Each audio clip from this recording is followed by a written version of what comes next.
पाकिस्तान के खिलाफ भारत के ऑपरेशन सिंदूर को 1 महीना पूरा हुआ।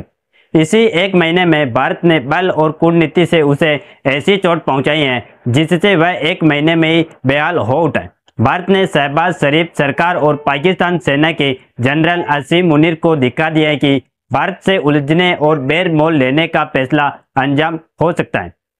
पहलगाम आतंकी हमले के बाद भारत ने कड़े कदम उठाते हुए सिंधु जल संधि को स्थगित करने समेत कई बड़े फैसले लिए थे, जिसकी मार उस पर ऐसी पड़ी कि पाकिस्तान के कई प्रांत इस भीषण गर्मी में पानी की किल्लत से बेहाल हो उठे।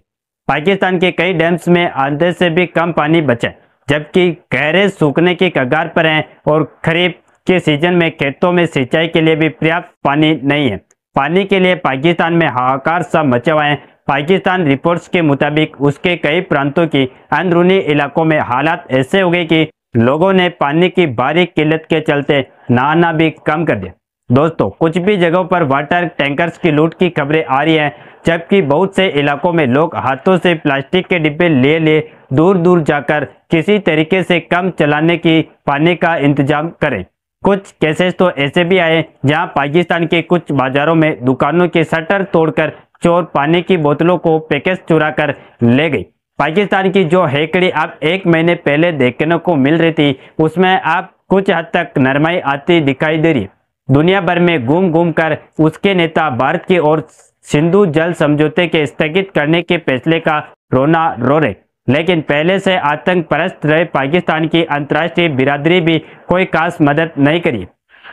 पाकिस्तान की इंडस रिवर सिस्टम अथॉरिटी की ओर से जारी आंकड़ों पर गौर करें तो पाकिस्तान में इस वक्त जल की कुल कमी 21% तक की दर्ज की गई, जो उसके लिए बेहद गंभीर समस्या में बदलती जा रही।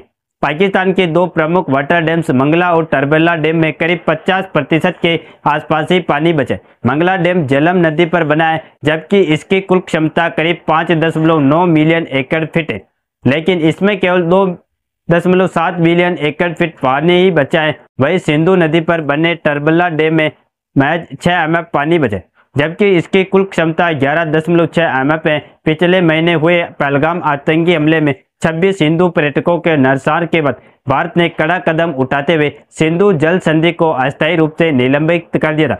साथ ही भारत ने पाकिस्तान को जल प्रवाह से जुड़े कोई भी डेटा देने से मना कर दिया था, जिससे पाकिस्तान प्रशासन और सेना को आने वाले मानसून में बाढ़ से निपटने में दिक्कत आ सकती है। IRSA में चेतावनी दी गई कि अगर स्थिति नहीं सुधरी तो जल्दी जल संकट और गहराएगा।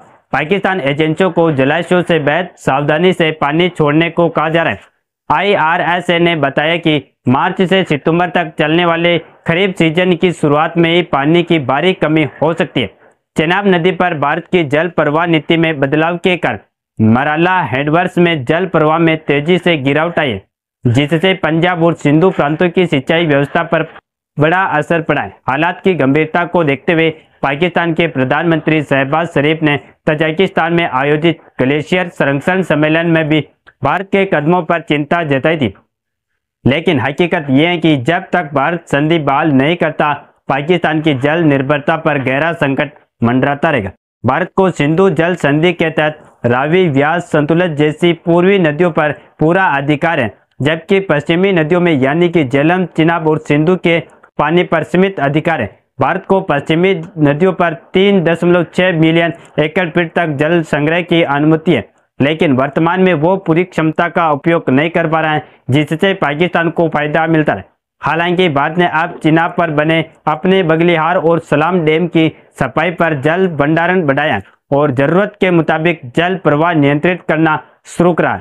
यही वजह है कि पाकिस्तान की जल समस्या अब राजनीति और कृषि संकट में बदलती जा रही। भारत लंबे समय से पाकिस्तान की हरकतों और उसकी ओर से पोषित आतंकवाद को झेलता आ रहा था। पाकिस्तान के स्पॉन्सर्ड आतंकी संगठन उसके इशारों पर लगातार भारत में अपनी गतिविधियों को अंजाम दिए जा रहे थे।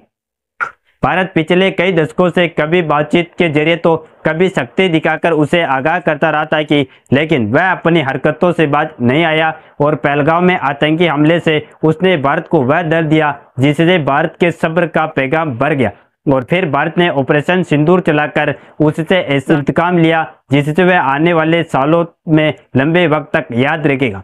फिलहाल के लिए इतना ही। बाकी अपडेट्स के लिए जुड़े रहे KSR News 24 के साथ।